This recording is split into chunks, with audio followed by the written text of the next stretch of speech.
Yes, I would like to say greetings and the best of salutations. Um, that which is on my mind, on my heart, and on my spirit. Um, I was listening to a sister who's a performing artist, as they call in this society, plane of existence, uh, Mavis Staples. And she said that her father had called her to hear a gentleman speak by the name of Dr. Martin Luther King, Dexter Avenue Baptist Church. I think she said that her father said that she liked his message. And she said if he could preach it, I'm paraphrasing, it said we can sing it. And what came to me was the three words: teach it, sing it, and live it. And as I was thinking about the word message, I think about as the humans live on this plane of existence, how the word itself is like mess age, like what we have made a mess of things. A mess of things.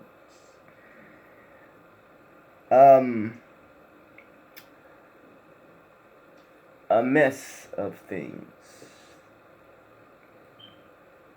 An individual is the sum total of his or her thought. I think Buddha says all that we are is a result of thought. And we know in the words of ancient Kemet that associated with Tahuchi, called the way of words. So we call them Thoth. But we have Thoth, the way of the balance. Everything is supported, should be supported by, as Islam would call it, Tawheed, unity, balance. And key to life is to have balance, Ma'at as well. But we have go about doing our own things and our own ways, and we say it's our own, but needs to say it's not our own. It's under the influence of people will call them Satan or Shaitan or whatever, and it's the struggle of deviating from the straight path, and this upward climb. And this message, the message, is likened unto a me, is an objective term being introduced to this life existence, this human experience, which is a learning environment. To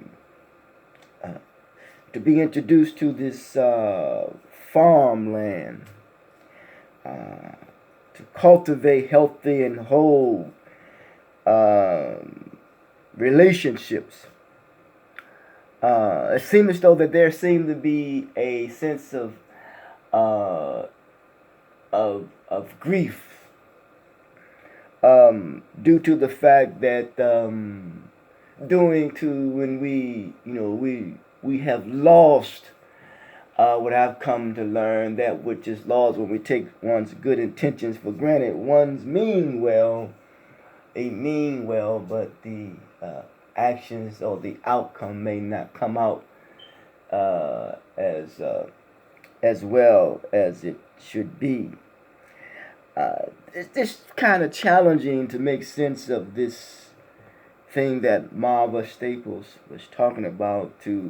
If he can preach it, we can sing it. The thing is, we want to live it.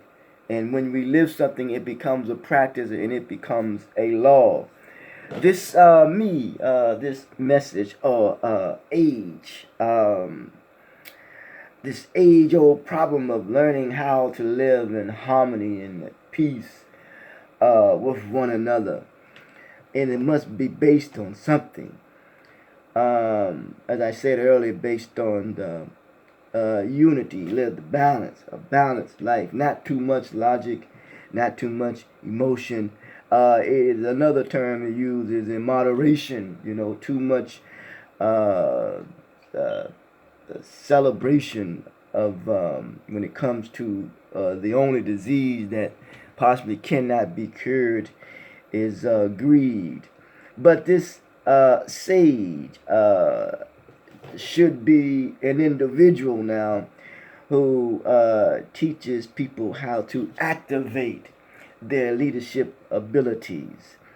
In doing so, you tap into the reservoir of one's inner being. And when you tap into the reservoir of one's inner being, it is based on ontology, and ontology is a affirmation. What it does is it affirms your humanity. And when you affirm your humanity, when it comes to the message of living a life in harmony, living a life in peace, of coming into peace, living a life whereas that we minimize the conflict, and we minimize the hostility, and we minimize the stress, and we increase the serenity, we increase the peace. And then we know the importance that we look to the guidance of the universe, where there is order. And when there is order, there is duty. And when there is duty, there is responsibility. And when there is responsibility, we know that there is accountability. Well, that is the message of the sage when it comes to knowing the importance of order, knowing the importance of duty, knowing the importance of responsibility, and knowing the importance of accountability. Because that is the aim, is accountability. So that which humanity is being deprived or have been deprived of is accountability. Yes, may we preach it, teach it, and sing it as a family. The message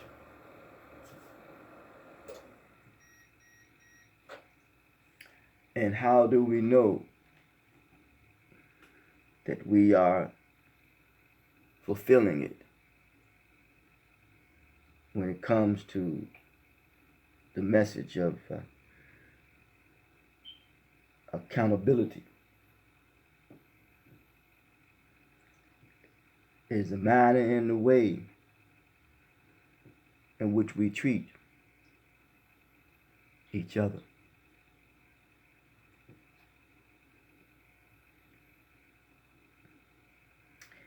You know how we look at a plant,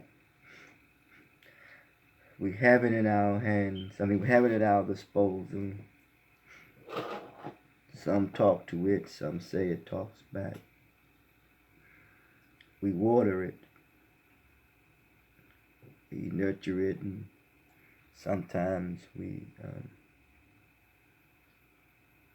try to create an environment. It's called a more just society, a balanced environment.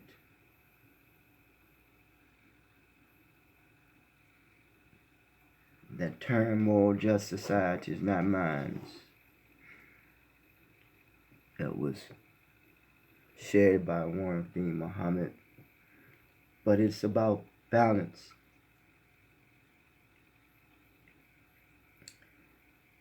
We must learn to treat each other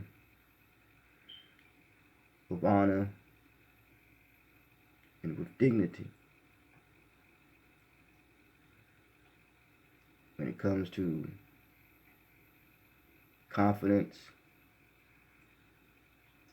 or when it comes to the continuity of our confidence in cooperating one another and being respectful, kind, courteous, generous,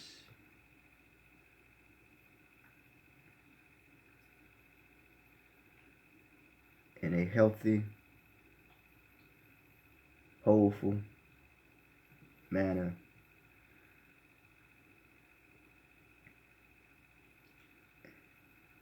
And I say this in closing,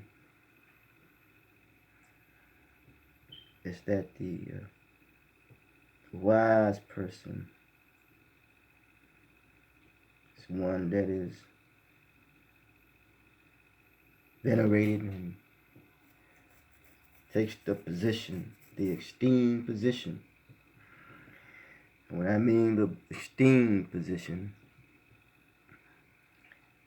there will be no sense of low self-esteem if we hold this human experience, this life, this universe, one with another, in high esteem. The estimation of close proximity in the vicinity of love, freedom, justice, and equality, and that we will not underestimate, undervalue, and undermine and disrespect, demean, and degrade and devalue each other for the sake of prestige, power, and privilege. We lift each other up and treat each other with honor and dignity. And therefore the sage pulled out the noble qualities and the leadership abilities in us all. Until next time, Reverend Marlon Kevin, teachers of teachers, preachers of preachers, may we continue to reverence the womb, reverence that what gave us birth.